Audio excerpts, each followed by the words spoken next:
ವಿವಾದಿತ ಕೆರೆಗೋಡು ಹನುಮಧ್ವಜ ಸ್ತಂಭದಲ್ಲಿ ಧ್ವಜಾರೋಹಣವನ್ನ ನೆರವೇರಿಸಲಾಗಿದೆ. ಮಂಡ್ಯ ತಾಲೂಕು ಕೆರೆಗೋಡು ಗ್ರಾಮದಲ್ಲಿರುವಂತಹ ಹನುಮಧ್ವಜ ಸ್ತಂಭ ಕೆರೆಗೋಡಿನಲ್ಲಿ ಧ್ವಜಾರೋಹಣಕ್ಕೆ ನಿರ್ಧರಿಸಿದಂತಹ ಮಂಡ್ಯ ಶಾಸಕ ಕೆರೆಗೋಡು ಗ್ರಾಮಸ್ಥರ ವಿರೋಧಕ್ಕೆ ಎಚ್ಚೆತ್ತಿದ್ದಾರೆ. ಮಂಡ್ಯ ಶಾಸಕ ಧ್ವಜಾರೋಹಣ ನಿರ್ಧಾರದಿಂದ ಗಣಿಗ ರವಿಕುಮಾರ್ ದೂರ ಉಳಿದಿದ್ದು ಕೆರೆಗೋಡು ಗ್ರಾಮದಲ್ಲಿ ಅಧಿಕಾರಿಗಳಿಂದ ಸ್ವಾತಂತ್ರ್ಯ ದಿನಾಚರಣೆಯನ್ನ ಮಾಡಲಾಗಿದೆ. ವಿವಾದಿತ ಕೆರೆಗೋಡು ಹನುಮಧ್ವಜ ಸ್ತಂಭದಲ್ಲಿ ಧ್ವಜಾರೋಹಣ ನೆರವೇರಿದ್ದು ಶಾಸಕ ರವಿಕುಮಾರ್ ಧ್ವಜಾರೋಹಣ ಮಾಡದಂತೆ ಗ್ರಾಮಸ್ಥರು ಪಟ್ಟು ಹಿಡಿದಿದ್ರು. ಬಳಿಕ ಉಪವಿಭಾಗಾಧಿಕಾರಿ ಶಿವಮೂರ್ತಿಯಿಂದ ಧ್ವಜಾರೋಹಣವನ್ನ ನೆರವೇರಿಸಿದ್ದು ಪೊಲೀಸ್ ಭದ್ರತೆಯಲ್ಲಿ ಧ್ವಜಾರೋಹಣವನ್ನ ಜಿಲ್ಲಾಡಳಿತ ನೆರವೇರಿಸಿದೆ.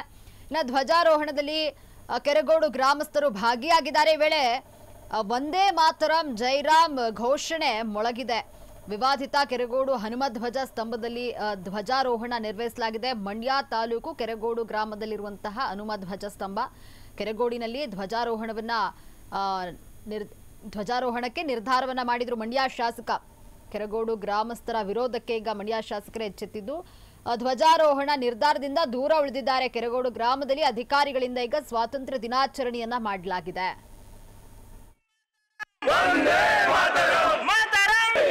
बोलो भारत माता के जय।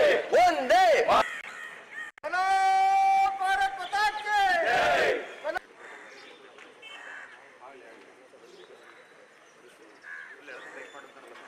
जय हे भारत माता के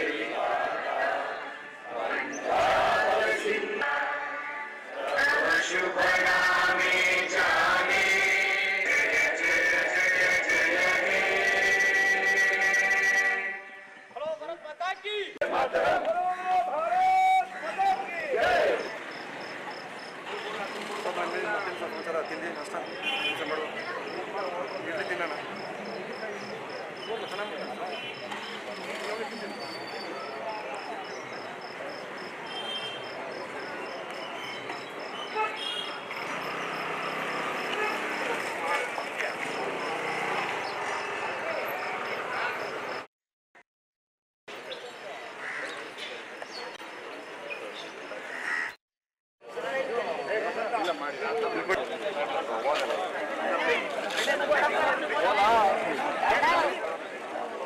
ಮಾಡಿ